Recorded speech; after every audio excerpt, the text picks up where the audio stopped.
ನಾನು ನಿನ್ನೆ press meet ನೋಡಿದೆ. ಆ ಪ್ರೆಸ್ ಮೀಟಲ್ಲಿ ನೋಡಿ ನನಗೆ ಭಾಳ ಆಶ್ಚರ್ಯ ಆಯಿತು.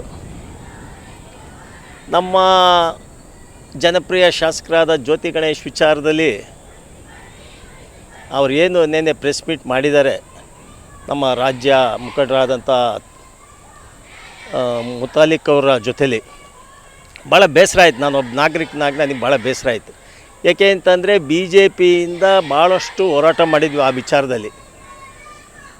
ಶಾಸಕರು ಅವತ್ತಿನಿಂದಲೂ ಆ ವಿಚಾರದಲ್ಲಿ ತುಂಬ ಸ್ಟ್ರಾಂಗಾಗಿ ಫೈಟ್ ಮಾಡಿದ್ದಾರೆ.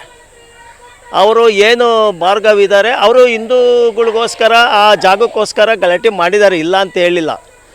ಆದರೆ ನೆನೆ ಏಕಾಏಕಿ ಅವ್ರನ್ನ ಟಾರ್ಗೆಟ್ ಮಾಡಿ ಮಾತಾಡಿರೋದು ನೋಡ್ರೆ ಇದರಿಂದ ಏನೋ ಬೇರೆಯವ್ರದ ಕೈವಾಡ ಇದೆ ಅನ್ನಿಸ್ತಾ ಇದೆ. ಯಾಕೆ ಅಂತಂದರೆ ಆ ಜಾಗ ಉಳಿಸ್ಕೊಳ್ಳೋಕ್ಕೋಸ್ಕರ ಅಲ್ಲಿರ್ತಕ್ಕಂಥ ಭಾಗದವ್ರದ್ದೆಲ್ಲ ಇದನ್ನು ತೊಗೊಂಡು ಅವರು ಆಸ್ತಿದು ಡೀಟೇಲ್ಸ್ ತೊಗೊಂಡು ಅವ್ರ ಕಡೆಯಿಂದ ಅಪೀಲ್ ಹಾಕೋಕ್ಕೆ ಎಷ್ಟು ಶ್ರಮ ಪಟ್ಟವ್ರು ಅನ್ನೋದು ಗೊತ್ತು. ಜೊತೆಗೆ ಎಲ್ಲ ಖರ್ಚು ವೆಚ್ಚನೂ ಎಮ್ ಎಲ್ ಎ ಅವರೇ ನೋಡಿಕೊಂಡು ಕೋರ್ಟು ಕಚೇರಿ ಇದೆಲ್ಲ ಮಾಡ್ತಾಯಿದ್ದಾರೆ. ಹಾಗಿದ್ರೂ ನನ್ನ ಕಿವಿಗೆ ಬಂದಿದ್ದು, ಕೆಲವರು ಹೋಗಿ ಗಾಂಧಿನಗರ್ನಲ್ಲಿ ಮನೆಗೆ 20-20 ಸಾವಿರ ಕೇಳ್ತಾರೆ ಅನ್ನೋದು ಒಂದು ವಿಚಾರ ಬಂತು.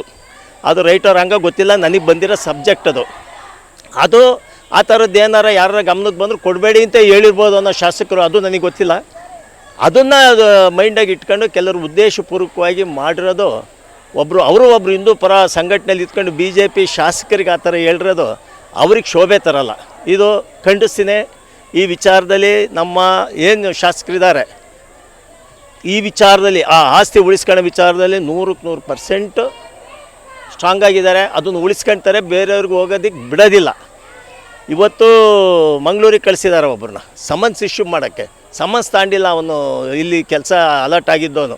ಇವೆಲ್ಲ ಅವ್ರಿಗೆ ಗೊತ್ತಿಲ್ಲ. ಸುಮ್ಮನೆ ಏನೋ ಒಂದು ಜನಗಳ ದೃಷ್ಟಿನಲ್ಲಿ, ತುಮಕೂರು ಜನಗಳ ದೃಷ್ಟಿನಲ್ಲಿ ಎಮ್ ಎಲ್ ಎ ಅವ್ರನ್ನ ಏನೋ ಒಂದು ಟೀಸ್ ಮಾಡಬೇಕು ಅಥವಾ ಒಂದು ಏಳಿಸ್ಬೇಕು ಅನ್ನೋ ಒಂದು ದೃಷ್ಟಿನಲ್ಲಿ ಮಾಡ್ತಾವ್ರೆ.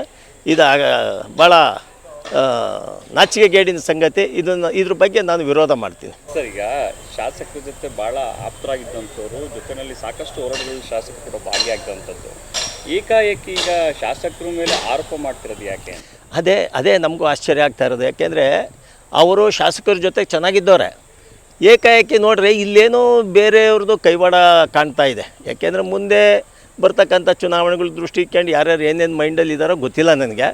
ಆ ವಿಚಾರದಲ್ಲಿ ಈಗಿರ್ತಕ್ಕಂಥ ಜನಪ್ರಿಯ ಶಾಸಕರಿಗೆ ಒಳ್ಳೆ ಹೆಸರಿದೆ, ಭಾಳ ಸ್ಮೂತು ಕೆಲಸ ಮಾಡ್ಕೊಂಡು ಹೋಗ್ತಾ ಇದ್ದಾರೆ. ಅದನ್ನು ಕೆಟ್ಟ ಹೆಸರು ತರಿಸಿ ಅವ್ರ ಬಗ್ಗೆ ಏನೋ ಒಂದು ಕುಲಕ್ಷ ಕಾರಣ ಹುಡ್ಕೊಂಡು ಮಾಡಬೇಕು ಅಂತ ಮಾಡ್ತಾಯಿದ್ದಾರೆ. ಅದು ಸಕ್ಸಸ್ ಆಗೋದಿಲ್ಲ. ಈ ಥರದ್ದು ಅವರು ಮಾಡಿದ್ರೆ ಮೇಲೊಬ್ಬ ನೋಡ್ತಾ ಇರ್ತಾನೆ ಯಾವ್ದು ನ್ಯಾಯ ಯಾವುದು ಅನ್ಯಾಯ ಅಂತ ಹೇಳ್ಬಿಟ್ಟು. ಇದು ಅವ್ರಿಗೆ ಶೋಭೆ ತರೋದಲ್ಲ. ಮತ್ತೊಂದು ಆರೋಪನ ಮಾಡೋದು ಸರ್, ಏನು ಶಾಸಕರೇ ಸ್ವತಃ ಹಿಂದೂ ಕಾರ್ಯಕರ್ತರ ಮೇಲೆ ಒಂದು ಕೇಸ್ಗಳನ್ನು ಹಾಕ್ಸೋವಂಥದ್ದು, ಸುಳ್ಳು ಕೇಸ್ಗಳನ್ನ ದಾಖಲು ಮಾಡಿಸೋವಂಥದ್ದು ಮಾಡಿದ್ದಾರೆ ಅಂತೇಳಿ ಒಂದು ಆರೋಪ ಮಾಡೋದು. ಈಗ ಯಾರ ಮೇಲೂ ಹೇಳ್ತಾರೆ, ಹಿಂದೆ ಸಗಡು ಶಿವಣ್ಣವ್ರ ಮೇಲೂ ಹೇಳಿದರು, ಅವರೇ ಹೇಳಿದರು ಶಿವಣ್ಣವ್ರು ನಮ್ಮ ಮಾಜಿ ಸಚಿವರಿಗೆ. ಇನ್ನು ಇವ್ರಿಗೆ ಹೇಳೋದ್ರಲ್ಲಿ ಬಿಡ್ತಾರಾ? ಮಾಡ್ತಾರೆ. ಇವ್ರಿಗೆ ಅನುಕೂಲ ಆಗಬೇಕು ಅಂದಾಗ ಸಪೋರ್ಟು ಇದೆ ಅಂತಾರೆ, ಇವ್ರಿಗೆ ಬೇಡದಲ್ಲೇ ಇದ್ದಾಗ ವಿರೋಧ ಮಾಡ್ತಾರೆ. ಇದು ಅವರವರ ಸಾಂದರ್ಭಿಕದಲ್ಲಿ ಚೇಂಜ್ ಆಗ್ತಾ ಇರ್ತಾರೆ. ಅದಕ್ಕೆ ನಾವೇನು ಮಾಡೋಕ್ಕಾಗಲ್ಲ. ಅಂದರೆ ನಮಗೆ ಮೂಗಿಗೆ ತುಪ್ಪವನ್ನ ಸವರಂತೆ ಕೆಲಸ ಮಾಡೋದು ವಿನಃ ಅವ್ರು ಯಾವತ್ತೂ ನಮ್ಮ ಪರವಾಗಿಲ್ಲ, ಅವರು ಮುಸ್ಲಿಮ ಪರವಾಗಿದ್ದಾರೆ ಅಂತೇಳಿ ಎಲ್ಲಿ ಯಾವುದಿದೆ ತೋರಿಸಿ, ಯಾವುದಿದೆ?